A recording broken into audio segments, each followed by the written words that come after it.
Chapter 1. Libby pressed her hand up against the bus shelter, using it as support so she could raise her left leg. Her new pink Converse trainers were cutting into her Achilles tendon, something dreadful, and each step felt like electricity surging through her foot. The decision to dress without ankle socks was, presently, proving to be the wrong one. "Oh, hell," she said with a grimace, looking up to see how far she still had to walk.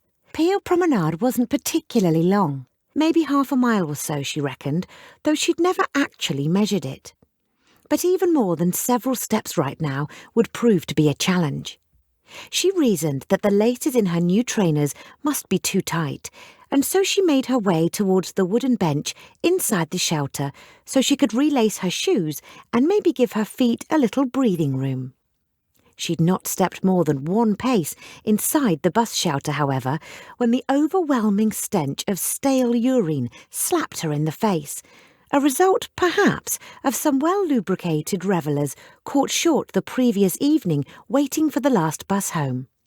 She couldn't spend the day in a pea-stained bus shelter, as she needed to open up her shop in precisely 16 minutes, she confirmed by glancing at her watch.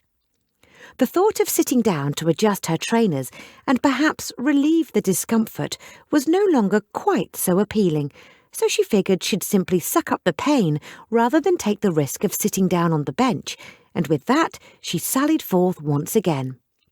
This was her third journey up and down the promenade that morning. She was embracing the balmy weather that had been forecast by sporting her new red ditzy floral dress, which she felt was for mornings such as this. She had entertained the notion, back at the house, of wearing an Audrey Hepburn-inspired hat to complement her sunglasses, but in the end had thought better of it, preferring to show off her newly styled hair instead, and leaving the hat on her bed under the watchful gaze of Catticus, her cat, and donning just her sunglasses. The casual observer might have thought Libby was simply out for a morning stroll, enjoying the warm summer air, and perhaps planning what the weekend may have had on offer. The casual observer's assumptions would, however, have been entirely wrong, with the vision of 20 or so burly rugby players conducting a morning training session on the beach, providing a bit more insight into Libby's current motivations.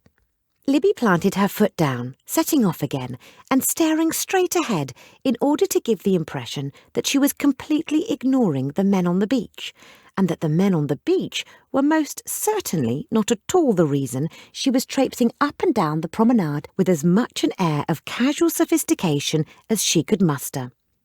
She flicked her eyes to the right, but the now sweating men were unfortunately still too consumed in their morning training session to pay her any heed, which, regrettably, had also been the case on her previous trips as well. Every step was agony, but Libby would, no matter, do her best to maintain her composure and air of sophistication.